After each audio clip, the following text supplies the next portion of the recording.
আওয়াজটা শুনেই বোঝা যাচ্ছে কতটা মুচমুচে হয়েছে। অনেক দিন থেকে ভাবতেছি পাট শাকে চপ বানাবো, তো আজকে মেঘলা দিন তাই বানালাম। আর তার সঙ্গে থাকতেছে একটা আম পান্নার গুড় দিয়ে চাটনি। তো পুরো ভিডিওটা না স্কিপ করে পুরোটা দেখবেন, আশা করি ভালো লাগবে। তো তার জন্য আমার পাট শাকের চপ বানানোর জন্য আমি এখানে পাট শাকের পাতা নিয়েছি। পাতাগুলো এইভাবে ঝেড়ে নিয়েছি, ডাঁটাগুলো ফেলে দিয়ে। তারপরে সামান্য পেঁয়াজ ও রসুন কুচি কুচি করে কেটে নিচ্ছি, ও কাঁচা লঙ্কা। এগুলো কাটা হয়ে গেছে। এদিকে আমি আটা, লবণ, গরম মশলার গুঁড়ো ও চিনি দিয়ে এগুলো প্রথমে আগে একটু হলুদ দিয়ে মিক্স করে নিলাম। তারপরে এর মধ্যে কেটে রাখা পেঁয়াজ আর এই যে রসুন কুচি, কাঁচা লঙ্কা কুচিগুলো একে একে দিয়ে এটা মিক্স করে দিয়ে এর উপর দিয়ে আমরা দিয়ে দিব পাট শাকের পাতাগুলো। তারপরে সবগুলোকে একসঙ্গে মিক্স করব।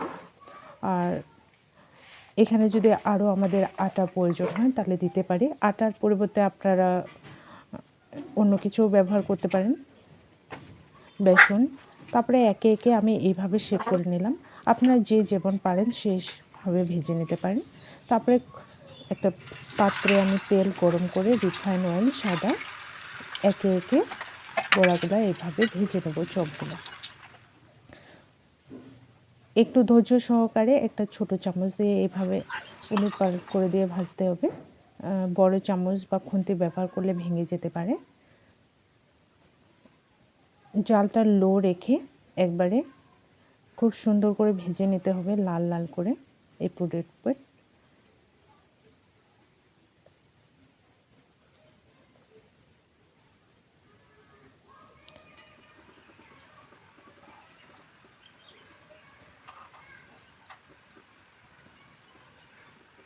একবারে ধৈর্য সহকারে ভেজে নিতে হবে, তাহলে কিন্তু খেতে খুবই ভালো হবে। দেখুন খুব সুন্দরভাবে ভাজা হয়ে গেছে, একটাও ভেঙে যায়নি।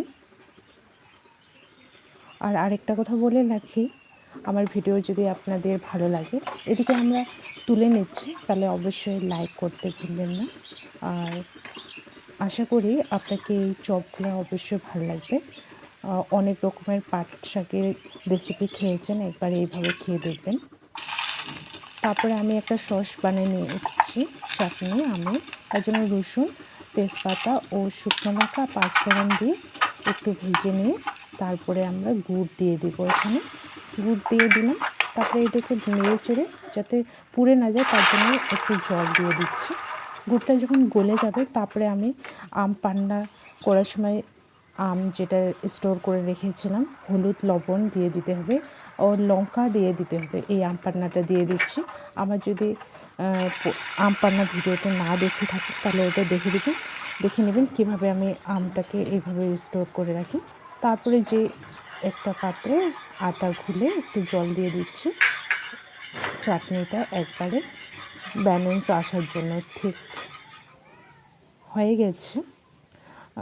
এখন আমরা বানাতে খুবই সহজ, কিন্তু খেতে অসাধারণ। তুলে নিলাম। ঠান্ডা হওয়ার পরে এর কালারটা চেঞ্জ হয়ে যাবে। দেখুন কি সুন্দর কালারটা চেঞ্জ হয়ে গেছে, একদম কি সুন্দর হয়েছে ঘনত্বটাও। এটা খেতে কিন্তু অসাধারণ।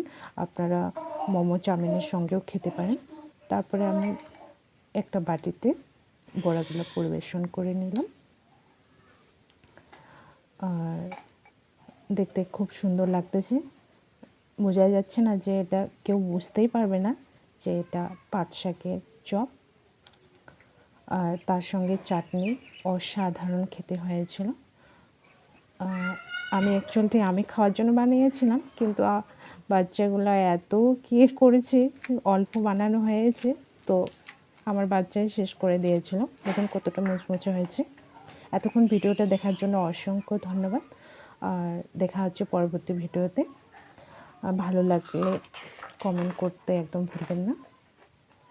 আর আমার পাশে থাকবেন। Thank you.